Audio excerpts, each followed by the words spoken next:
gracias. Agradezco el preámbulo y la presentación que honrosamente me hace el doctor Guillermo Cambero. Muchísimas gracias por coincidir en este eh, espacio académico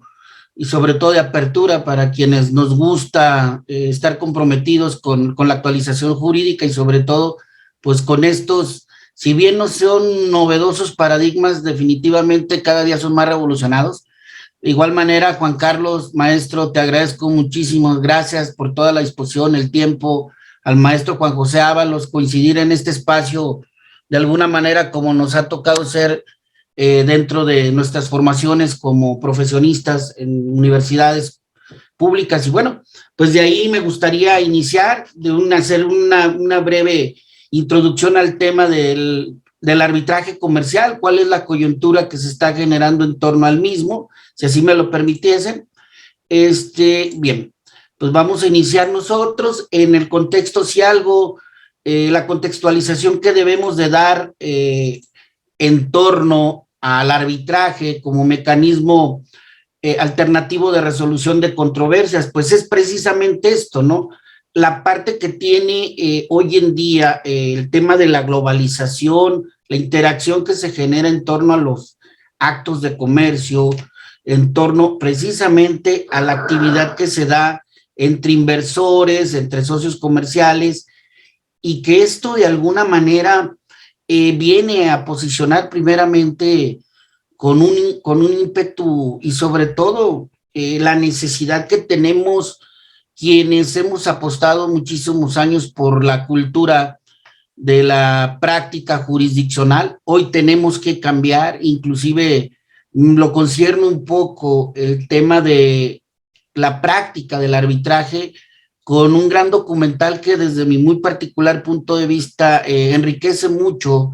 la contextualización para aquellos árbitros que todavía, jóvenes, adultos, estudiantes, que no nos encuentran normalmente asociados con la práctica arbitral o con los mecanismos alternativos de resolución de conflictos. Y de manera muy particular,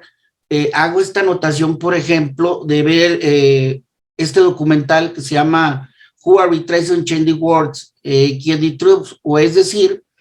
cómo el arbitraje cambió el mundo y habla de un triunfo tranquilo, es decir, todo este paradigma que ha encerrado el mecanismo alterno de resolución de conflictos como es el arbitraje, desde su naturaleza propia, un arbitraje estrictamente comercial, que ha tenido una decadencia, sin duda, pero que hoy en día es una figura totalmente fortalecida, totalmente novedosa, innovadora y resiliente en el sentido de brindarle a las partes una confianza y sobre todo generarles una oferta principalmente en torno a los conflictos que se lleguen a suscitar en las relaciones comerciales. Y esto,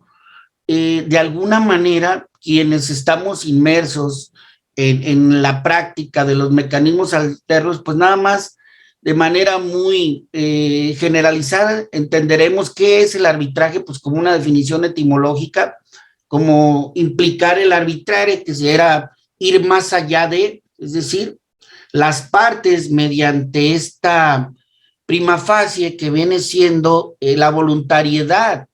este principio que torna en relación al arbitraje y a la totalidad de los mecanismos alternos de resolución de conflictos, sin los cuales simplemente no tuviesen vida. Y quienes estamos contextualizados en esta parte, no podemos dejar de olvidar que el arbitraje fue el primer mecanismo alternativo de resolución de controversias desde estas culturas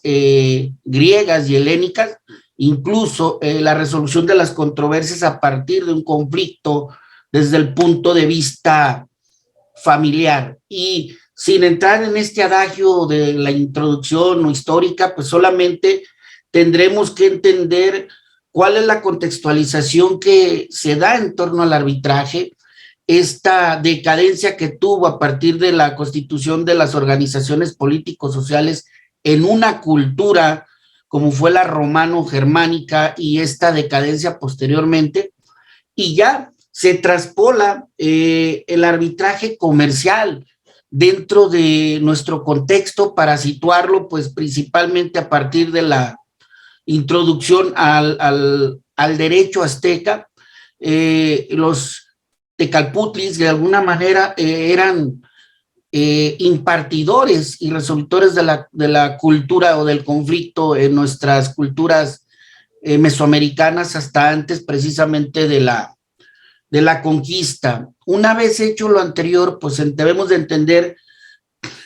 pues la gran capacidad que tenía principalmente naciones como era España en esta vorágine, los portugueses, los ingleses, los franceses y los holandeses, de resolver sus controversias precisamente por todo el intercambio de mercaderías que existía. Y esto de alguna manera fue innovando una práctica desde los primeros, las primeras controversias que se dan o se suscitan en torno al comercio internacional, precisamente deviene de un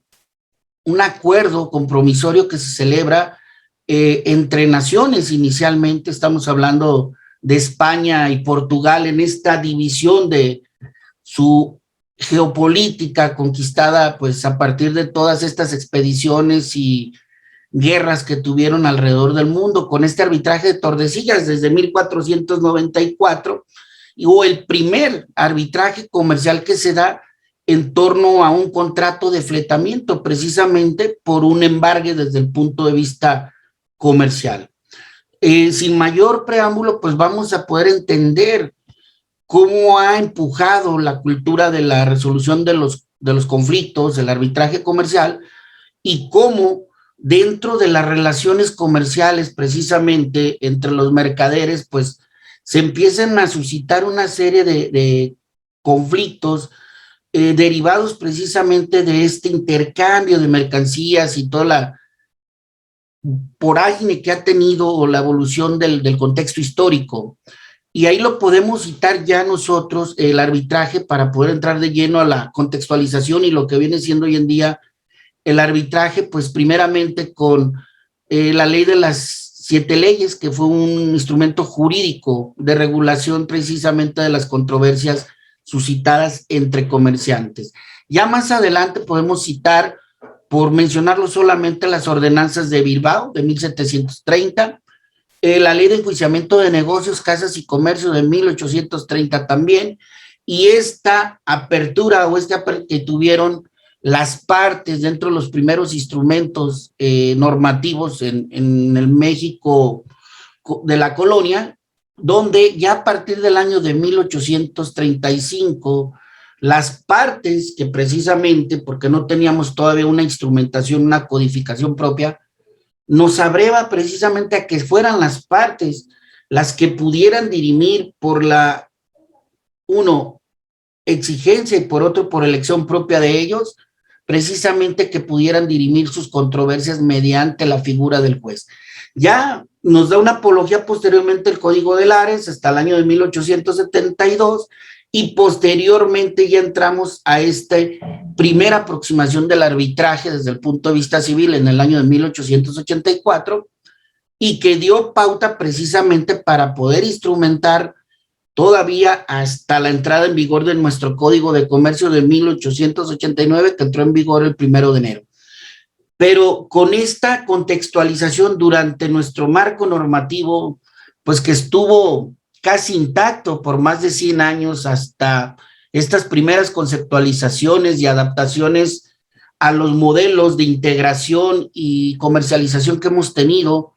derivado precisamente pues de la suscripción del Tratado de Libre Comercio América del Norte, junto con algunos acuerdos de protección y promoción recíproca de inversiones y los más de 50 acuerdos comerciales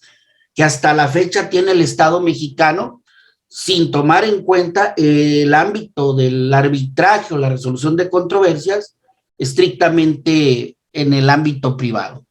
Cuando yo digo qué debemos de tener en cuenta para poder conceptualizar la figura arbitral, yo le llamo una conceptualización propia que no podemos pasar o no generar estas cláusulas de medianoche, porque esto nos va a permitir identificar de una mejor manera nosotros, los practicantes, los abogados, en la elaboración de estos contratos internacionales de mercaderías, en los contratos vamos pensando de aprovisionamiento, distribución, comercialización, incluso franquiciarios, incluso de seguros, pues que la cláusula o este compromiso arbitral que adquieren las partes como voluntad máxima se plasme por medio de una cláusula compromisoria, que es lo que a final de cuentas le genera esta vida propia al arbitraje comercial, y cómo lo situamos también desde esta voluntariedad como ley máxima que tienen los contratantes, o nosotros como abogados debemos de aproximarlo, pues para poder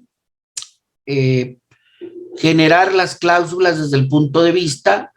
o la elección propiamente desde arbitrajes institucionales o arbitrajes ad hoc. Es decir,